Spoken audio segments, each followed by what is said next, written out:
جو موقف ایران کا ہے وہ موقف پاکستان کا آنا چاہیے تھا۔ محمد علی جناح رحمۃ اللہ تعالی علیہ نے کہا تھا کہ یہ اسرائیل جو ہے یہ ناجائز اولاد ہے امریکہ کی، اور ظالموں وہاں ہزاروں مسلمان مارے گئے ہیں، وہ آپ کو پکار رہے ہیں، من حیث الامہ آپ کو پکار رہے ہیں۔ اچھا حضرت، اس ٹائم دنیا کی جتنے ممالک ہیں بشمور ایران کا بھی، سعودیہ کا بھی، عرب ممالک کا بھی، ایز اے ریاست اس کنڈیشن میں جو کرنٹ سینیریو بنا ہوا ہے، آپ کو کس کا موقف تگڑا لگا ہے فلسطین کے حوالے سے؟ دیکھیں، میں ایز اے ریاست کچھ پالیسیوں کی وجہ سے ایران پر اور سعودیہ پر ہمیشہ میں نے مین اسٹریم میڈیا پر تنقید میں کرتا رہوں،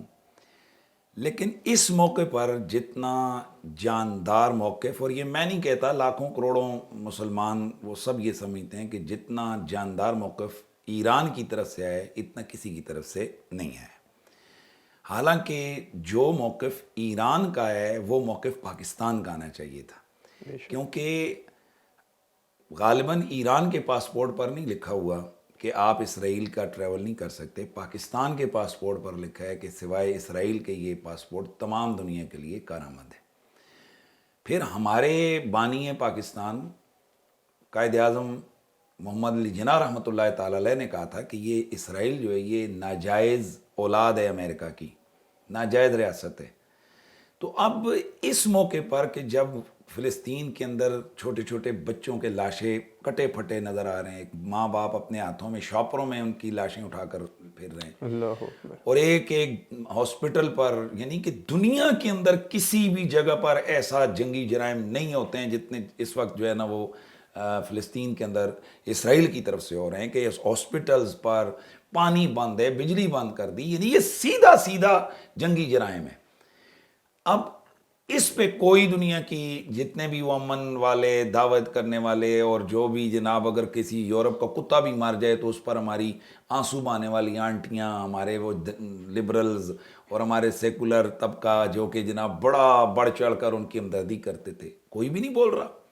کہ کس قانون کے تحت اس وقت جو بمباری ہاسپٹلز پر کر کے وہاں 1000 سے زیادہ مسلمانوں کو شہید کیا گیا، اور اوورال 3000 4000 مسلمان جو ہے نا وہ شہید کر دیے گئے۔ تو اب جناب ایسے موقع پر اگر جاندار موقف آیا ہے وہ ایران کا ہے، میں اپریشیٹ کرتا ہوں، اور سعودیہ کی طرف سے بھی میں سمجھتا ہوں کہ جس حد تک وہ قریب جا چکے تھے اسرائیل کے،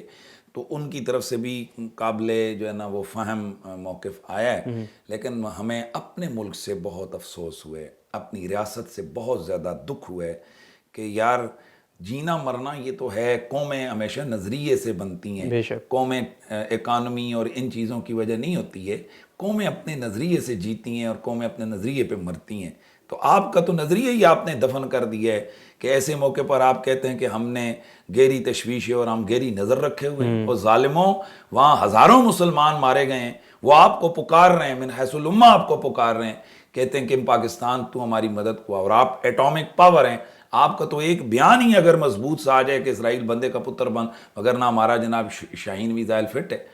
تو کیا وہ نہیں کر سکتے؟ دیکھیں ایران کے پاس کیا ہے، لیکن ایران نے کہا ہے ہم تمہیں جناب تباہ کر کے رکھ دیں گے۔ بالکل، تو جو بھی اس نے دھمکی لگائی، اس وقت میں سمجھتا ہوں کہ تمام مسلمان ملکوں کو ملنے کی ضرورت ہے، لیکن افسوس یہ ہے کہ ہمارے اوپر گیدڑ اور بلیاں مسلط کی ہوئی ہیں۔ یہ جو عالمی استعماری طاقتیں، صہیونیت ہے، یہودیت ہے، یا دوسرے آپ ہنود ہیں، انہوں نے مل کر مسلمانوں کے اندر چن چن کر بغیرت قسم کے لوگ وہ اوپر ان کو اقتدار دیے ہوئے، اور نیچے آپ کے جذبے والے مجاہد تو ہیں، لیکن کیا کریں گے جب اوپر اس طرح کے گیدڑ اور بلیاں بیٹھی ہوئی ہیں، تو پوری قوم کو انہوں نے ستیہ ناش کیا ہوا۔